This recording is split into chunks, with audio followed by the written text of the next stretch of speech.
the film from yesterday, what kind of stands out about yesterday? What everybody else saw, we beat ourselves. I mean, I've never been a part. We turned it over the first 2 plays of the game, turned it over the last play of the game. You can't have 3 turnovers on the road in an environment like that against one of the better teams in the country, and you can't get the ball in the red zone 6 times and score 2 touchdowns. You just can't do that. We knew going in that was going to be a big key to the game. Obviously, we've been good at not beating ourselves. So have they. We've been good in the red zone, and we were very poor in both areas, and it cost us a game. In the red zone, what did you see was happening when you looked at the video? A couple of them will be things when we had some momentum going that we didn't execute right. A couple times, maybe they made a good play. But bottom line is, I think we've been in there 21 times going into this game, and we'd scored touchdowns on like 17 of them or so. We got in there 6 times and only scored 2. And the play to Sammy was unfortunate that he stepped out of bounds. That would have been one we could have scored. I think we had another one that if we had just blocked it right, there was a good chance we would have had a chance to score. And there's probably a couple calls that could have put them in a better position. I mean, when you lose, everybody looks at themselves. We all could have done something better. But at the end of the day, we didn't get it done, and they did. And that's what they were good at. That's what we were good at, and they executed down there better than we did when it mattered. And that was the difference in the game, because they turned the ball over too. Our defense got us some opportunities, got us back in the game, and they took our mistakes and made touchdowns out of them. We took their mistakes and kicked field goals or nothing. And that's what kept us from getting back in the game. They get 13 quarterback hurries. That's almost roughly a third of Nick's dropbacks. And Sean, at least statistically, had a rough night with Preston.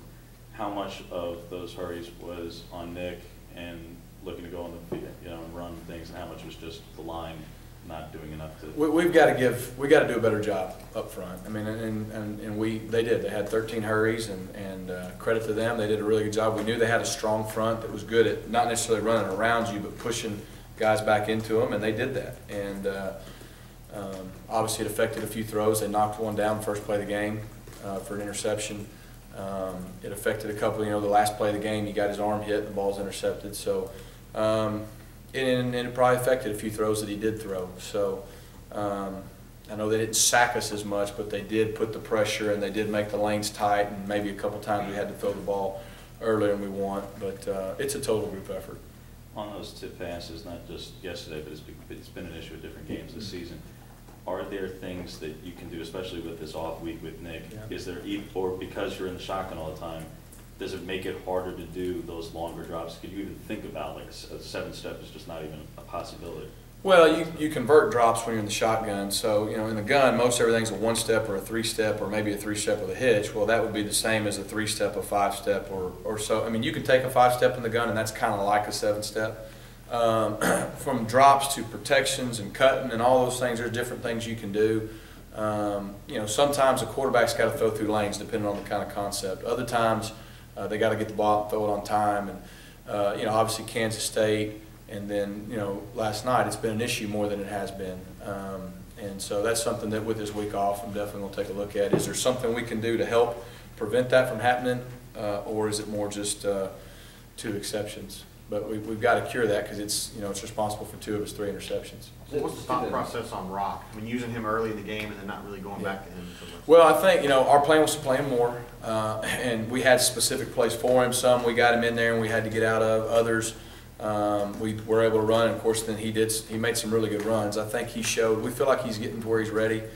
He showed a great burst. I mean, made some really good runs, and he held on to the football, which was good. In the second half, I think Tim would probably like to got him in a little more, but we were in more protection situations at those times. It just seemed like it worked itself out on 3rd downs or 2nd and 10s, and you try to protect a younger guy and not put him as many protection situations if you can help it. At the same time, he was probably in on at least half a dozen passes, and for the most part, at least execution-wise, he knew what to do. He didn't have any bust. Maybe technique-wise he could get better, but definitely see his role expanding. How big is this bye week for him? Is it a good time for him just personally? Because, as you said, you expect his role to expand, and how does that cut into what Cap's doing with his carries? Definitely would expect it to help him. You get more, the more and more reps you can get as a young guy, the better. It's just common sense and protections, running the ball, just feeling more comfortable with Nick or Jeremy or whoever, and You know, I think it's a positive for Cap because, you know, you saw last year when Trey got rolling,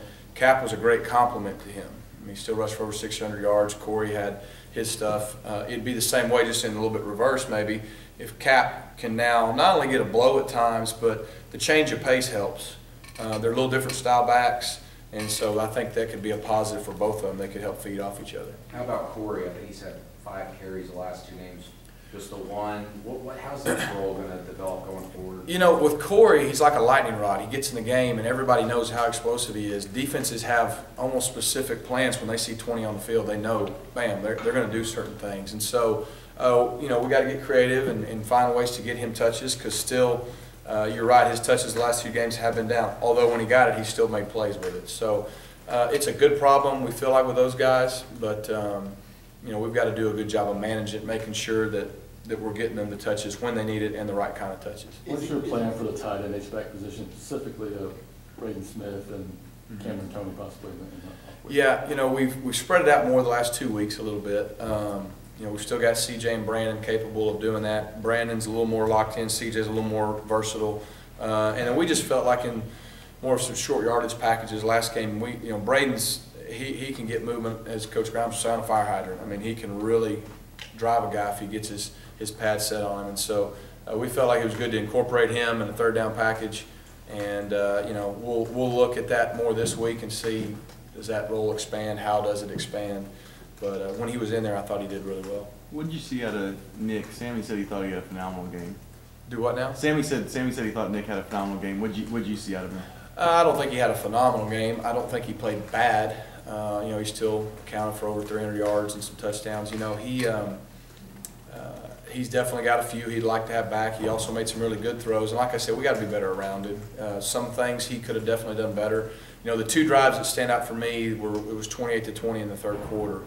And we got the ball twice, and it was, we didn't, those were 2 of our worst drives, you know, aside from a turnover. And when we needed to have a good one the most. And I think Nick would tell you those probably weren't his 2 best drives. But all in all, I mean, he kept fighting. He gave some guys chances to make plays. He did some good things. But we got to be better around him, and he's got to be better. And at the end of the day, you look at it, I mean, give them credit. I told you Jeff Collins would have those guys ready to play. They did a great job. They were prepared, but you can't beat yourself.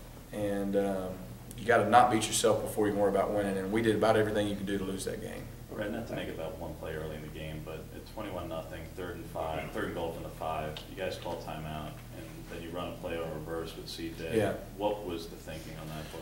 Well, we talked about a couple plays, and it's just kind of one of those deals. Obviously, if it works, it's a great call, and if it doesn't, it's not. It's a play we've repped a ton. And, you know, they play a lot of man coverage down there. It's good versus that. Part of it was a really good play by their safety, and then there's some things we, you know, are disappointed that we didn't maybe run the play the way we've repped it before. But, you know, looking back, yeah, I'd love to have a different call. Rhett, how close is Nick to being where you want him to be as a passer? Because I know we heard the goal for him is to be 65 to 70%. Right now he's sitting barely over 55.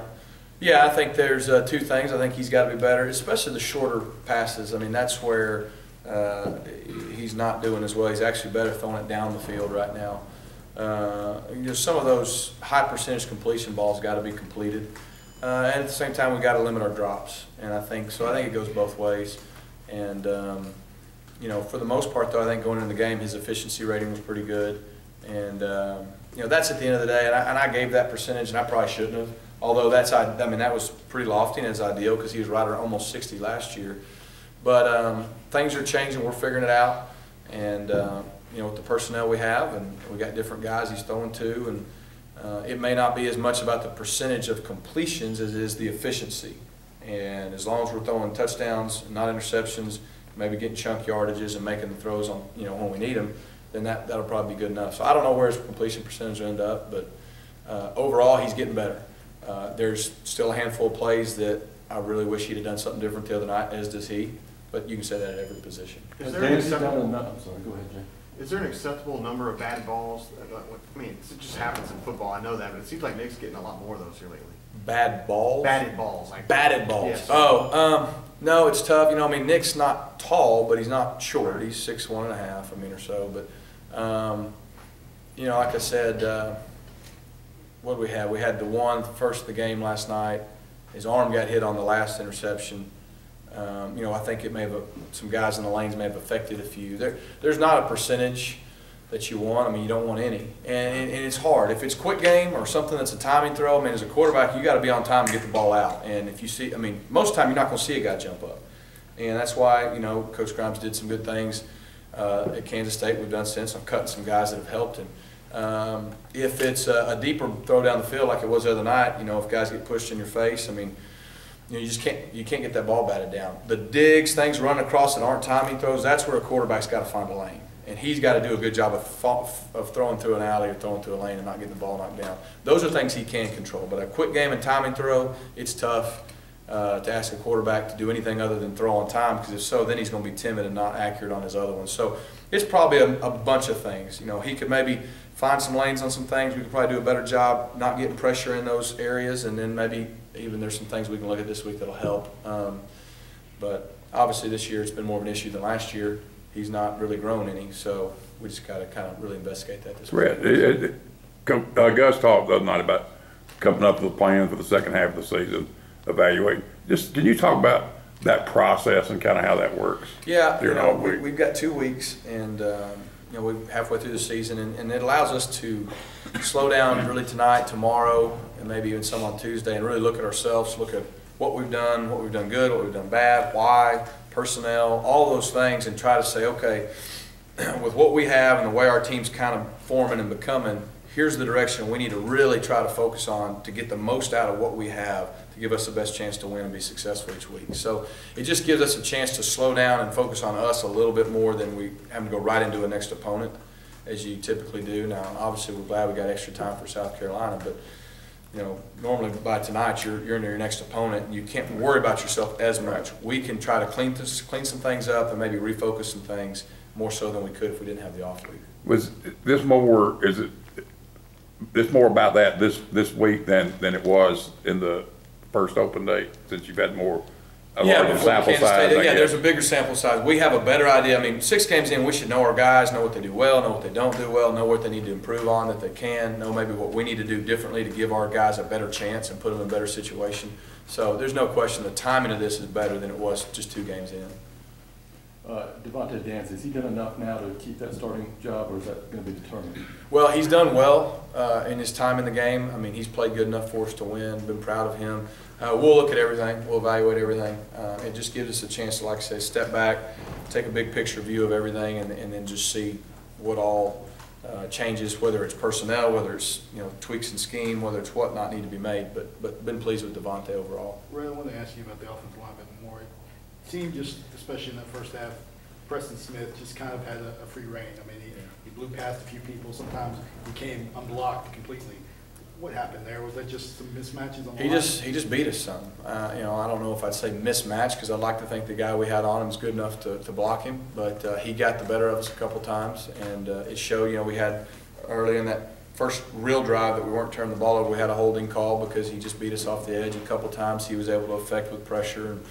And, you know, at the end of the day, you know, they beat us in some spots, and